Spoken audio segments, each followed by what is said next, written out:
আসসালামু আলাইকুম রহমতুল্লাহ। হেই বন্ধুরা, তোমরা কেমন আছো? আশা করি অনেক ভালো আছো। আজকে আমরা তোমাদের পিএইচসি ম্যাথ বইয়ের সপ্তম অধ্যায় অর্থাৎ দশমিক ভগ্নাংশ যে অধ্যায়টা রয়েছে তোমাদের ৬৫ পৃষ্ঠায় তোমরা এখানে কিছু প্রশ্ন দেখতে পাচ্ছ। এখানে প্রশ্ন করা হয়েছে যে কতটি 0.1 দ্বারা 2.1 গঠন করা যায়। আচ্ছা, তাহলে প্রথমে আমাদের একটু বুঝতে হবে যে 0.1, 0.1 এবং 0.01 এই দুইটার মধ্যে আসলে পার্থক্যটা কোথায়? ঠিক আছে, এই দুটোর মধ্যে কিন্তু অবশ্যই পার্থক্য রয়েছে। যেমন দেখো, আমরা জানি যে 1 টাকা সমান হচ্ছে 100 পয়সা, তাই না? তাহলে দেখো, এই 1 টাকা সমান যদি 100 পয়সা হয়, তাহলে আমরা যদি এই 1 টাকা 0.1 এটা দ্বারা আমরা কি বুঝবো? এটা দ্বারা আমরা বুঝবো যে 10 পয়সা।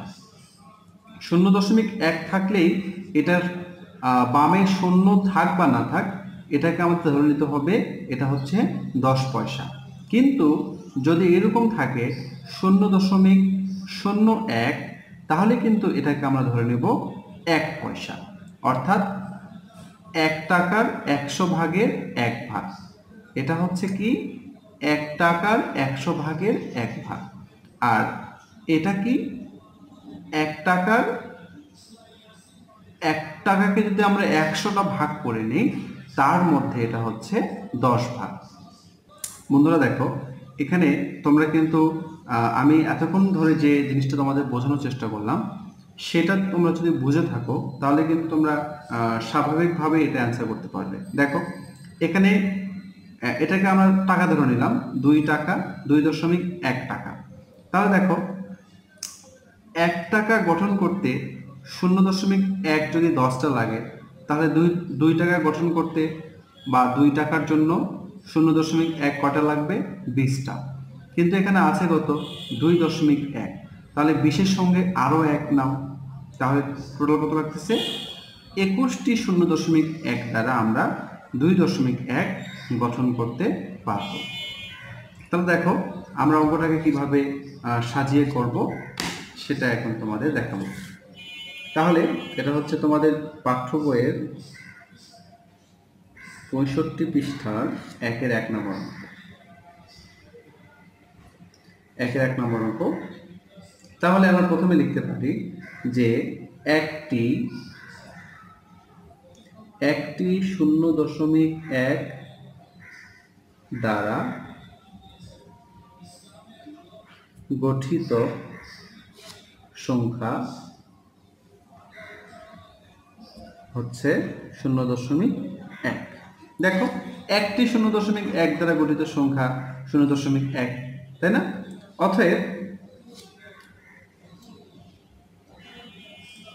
21টি 0.1 দ্বারা গঠিত সংখ্যা। তাহলে আমরা কি করব? আমরা 0.1কে 21 দ্বারা গুণ করব। তাহলে এটা গুণ করলে আমরা পাবো 2.1। তোমরা পাশে একটু দেখে নিতে পারো যে দেখো, আমি 21কে 0.1 দ্বারা গুণ করতেছি। তাহলে 1-1কে 1, 2-1কে 2। দেন আমি কি করব? এই পয়েন্টটা এখানে বসিয়ে দেব। দেখো, এখানে 1 ঘর পর পয়েন্ট ছিল, সো আমি এখানে পয়েন্টটা বসিয়ে দিলাম।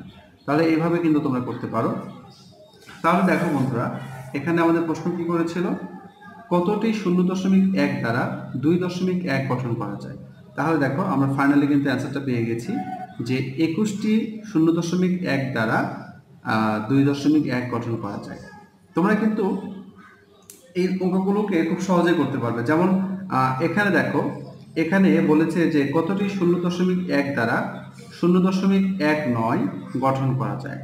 তো দেখো, এটা হচ্ছে 100 ভাগের 19 ভাগ, আর এটা হচ্ছে 100 ভাগের 1 ভাগ। তো 100 ভাগের 1 ভাগ কয়টা লাগবে 100 ভাগের 19 ভাগ হইতে? 19টা। এখানে দেখো, কতটি 0.001 দ্বারা 0.195 গঠন করা যায়?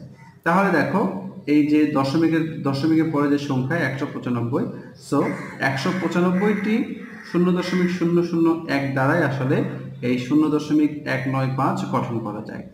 তো অঙ্কগুলোকে তোমরা কিভাবে সাজিয়ে করবে, জাস্ট এইভাবে প্রত্যেকটা অঙ্ককে সাজিয়ে তোমরা করতে পারবে। এই পয়েন্টটা দেখো, এখানে কিন্তু এই 42,195টি 0.001 দ্বারা এই 42.195 গঠন করা যায়। অর্থাৎ তোমাদের প্রশ্নে যেটা বলবে ততটাই এই আগেরটা দিয়ে তোমরা ওই সংখ্যাটাকে তৈরি করতে পারবে। তো আমরা এখন লিখতে পারি যে অতএব 21টি 0.1 দ্বারা 2.1 গঠন করা যায়।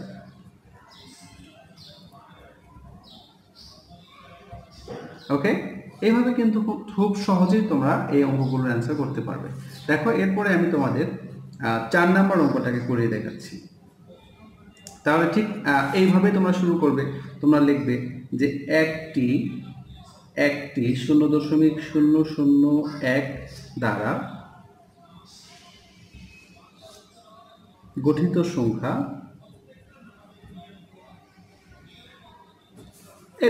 এটাই লিখবো আমরা 0.001। অতএব কয়টি? 42,195টি। এতটি 0.001 দ্বারা গঠিত সংখ্যা, এটা দ্বারা গুণ করতে হবে। তাহলে 0.001 গুণ 42,195। ওকে, তাহলে এটা যদি আমরা ক্যালকুলেশন করি তাহলে কিন্তু আমরা পাবো 42.195। ওকে, তোমরা চাইলে কিন্তু এটা করে দেখতে পারো, এটা অবশ্যই আসবে। তাহলে এখান থেকে আমরা সিদ্ধান্ত নিতে পারলাম যে যেটা গঠন করতে বলবে ঠিক ততটি 0.001 নিলেই কিন্তু আমরা সংখ্যাটাকে গঠন করতে পারবো। সো এই অঙ্কগুলো নিয়ে তোমাদের টেনশন করার কোনো কারণ নেই, বা এই অঙ্কগুলো সাধারণত পরীক্ষায় খুব একটা আসে না, তবে তারপরেও তোমাদের আসলে জানতে হবে। এরপর তোমরা ফাইনালি অ্যান্সারটাকে লিখবে যে অতএব 42,195টি 0.001 দ্বারা 42.195 গঠন করা যায়।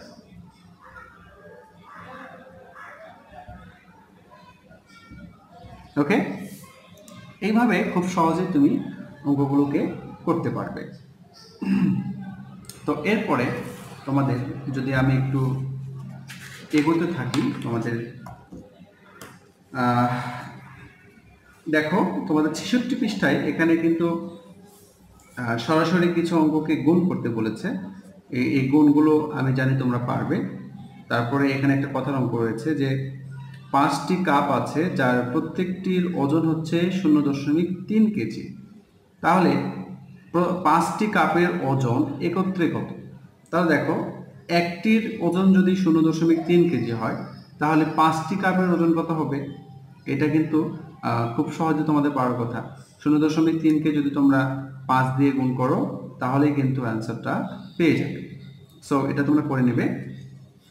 এরপরে তোমাদের 67 পৃষ্ঠায় কিছু অঙ্ক রয়েছে, যেমন এখানে এই যে গুণগুলো করতে বলেছে, এই গুণগুলো কিন্তু তোমরা এই যে এরকম হাবড়ি চাবড়ি এই জিনিসগুলো এইভাবে না করে তোমরা কিন্তু সরাসরি এই গুণগুলোকে করে নিতে পারো। তো দেখো, সরাসরি তোমরা কিভাবে গুণগুলো করবে তোমাদের আমি একটু দেখানোর চেষ্টা করি। যেমন আমি যদি 3-এর 1 এবং 3-এর 4 নাম্বার তোমাদের দেখাই, তোমরা একটু দেখতে থাকো। এটা হচ্ছে তোমাদের 67 পৃষ্ঠার 3-এর 1 নম্বর অঙ্ক। অঙ্কটা ছিল এরকম, 0.02 গুণ 3। ওকে, তাহলে দেখো আমি এখানে 0.02 কে 3 দ্বারা গুণ করব, আমি প্রথমত ধরে নেব যে এখানে দশমিকটা নেই, ঠিক আছে। আমি এই দশমিকটাকে এখন ধরবো না, আমি স্বাভাবিকভাবেই গুণটা করে নেব। দেখো কথা হচ্ছে 3 দুগুণ 6, এখানে 0, এখানে 0। আমি স্বাভাবিকভাবেই গুণটা করে নিলাম। দেন আমি কি করব, আমি এখন দেখব যে দশমিকটা কোথায় ছিল, কত নাম্বার ঘরে ছিল। দেখো 1 নাম্বার 2 নাম্বার, 2 নাম্বার ঘরে দশমিক ছিল না, সো আমি এখন এখানে 2 নাম্বার ঘরে সেই দশমিকটাকে বসিয়ে দেব। দেখো এটা হচ্ছে 1 নাম্বার, এটা হচ্ছে 2 নাম্বার, অর্থাৎ আমরা 0.02 কে যদি 3 দ্বারা গুণ করি তাহলে আমরা পাবো 0.06। তাহলে এটা আমরা এখন এখানে লিখতে পারি যে 0.06। তাহলে এটা কিন্তু অ্যান্সার তোমরা লিখতে পারো যে অতএব নির্ণয় গুণফল 0.06। ওকে, ঠিক এইভাবে যদি আমি তোমাদের 4 নাম্বারটা করে দেখাই, প্রথমে অঙ্কটাকে উঠিয়ে নিই।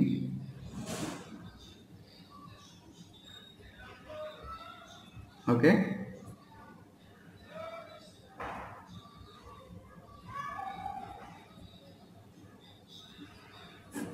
তো আমি কিন্তু দশমিকটা ছাড়া গুণ করব ঠিক আগের মতো করে।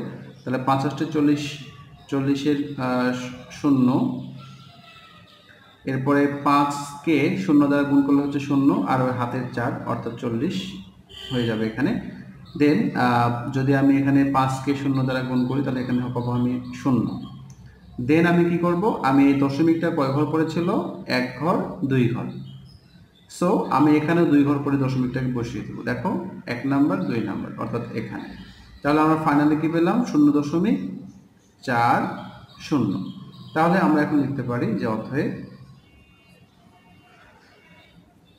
নির্ণয় গুণফল সমান 0.40। এইভাবে কিন্তু তোমরা খুব সহজেই এই গুণ অঙ্কগুলোকে করে নিতে পারো।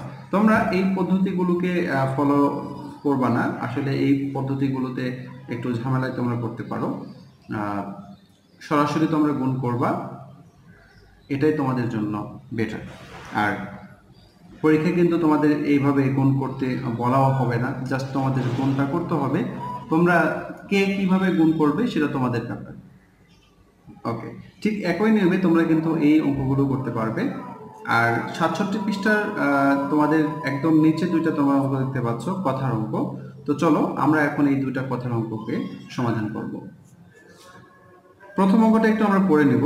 এখানে বলেছে যে 7 প্যাকেট দুধের প্রত্যেকটিতে 0.08 লিটার দুধ আছে, এরূপ 7টি প্যাকেটে মোট কত লিটার দুধ থাকবে। আচ্ছা, ভেরি সিম্পল। এখানে ঠিক আগের পৃষ্ঠার যে কথার অঙ্কটা ছিল ঠিক ওই ধাঁচের অঙ্ক এটা। তোমরা এখানে এই অঙ্কটাকে দুই পদ্ধতিতে করতে পারো।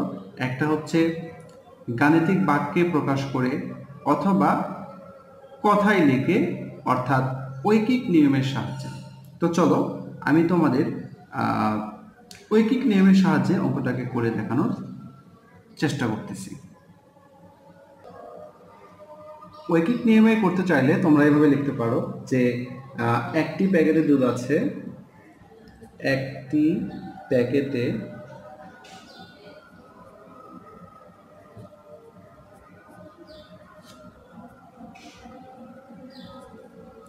0.08 লিটার,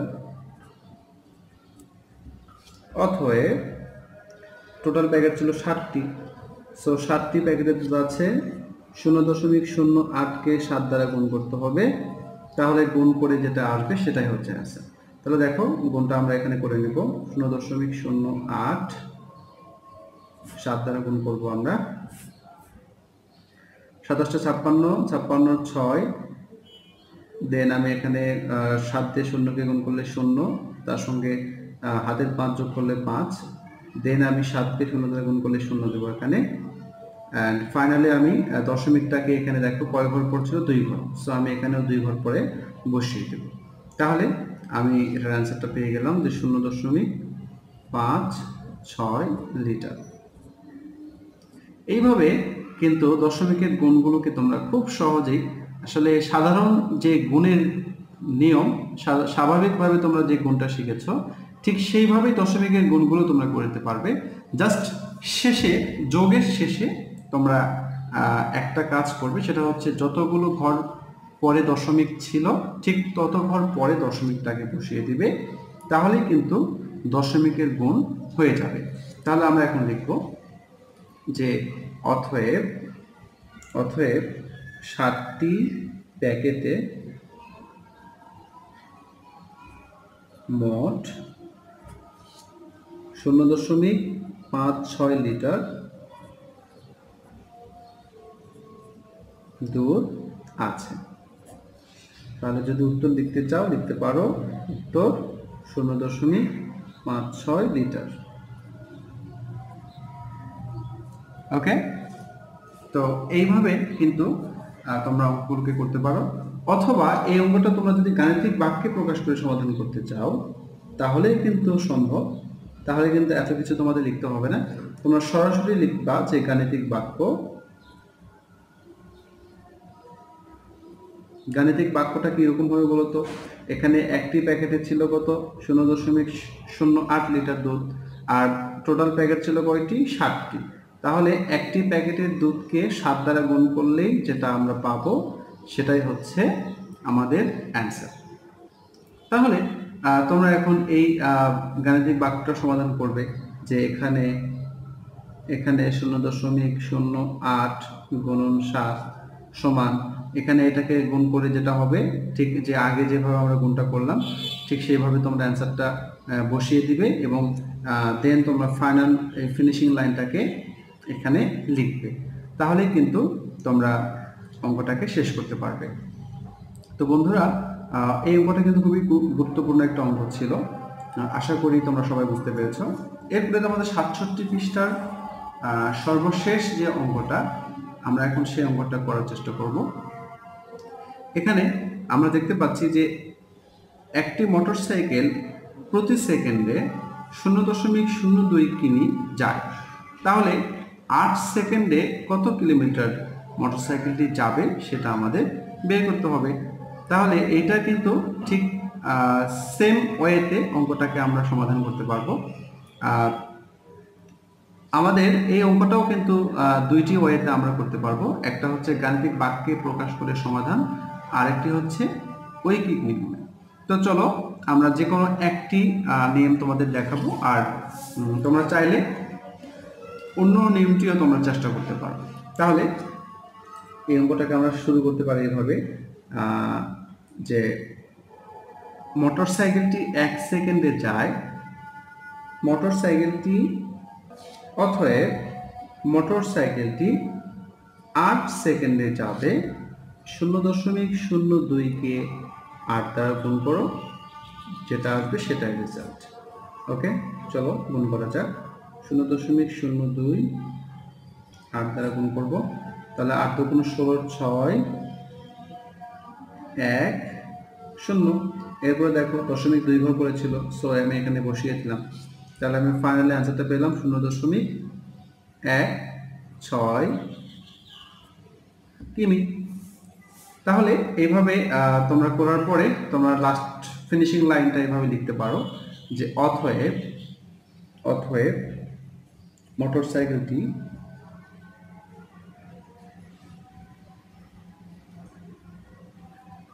মোটরসাইকেলটি 8 সেকেন্ডে মোট 0.16 কিমি পথ যায় বা অতিক্রম করে। ওকে, এই অঙ্কটাকে কিন্তু তোমরা গাণিতিক বাক্যে প্রকাশ করে সমাধান করতে পারো। সো যারা করতে চাও তারা করে নিতে পারো, এতে কোনো সমস্যা নেই। তো বন্ধুরা, তোমাদের 7ম অধ্যায়ের প্রথম পর্বটা আমি এখানে শেষ করছি। দ্বিতীয় পর্ব তোমাদের দেখার আমন্ত্রণ জানিয়ে সবাই ভালো থাকবে। আল্লাহ হাফেজ।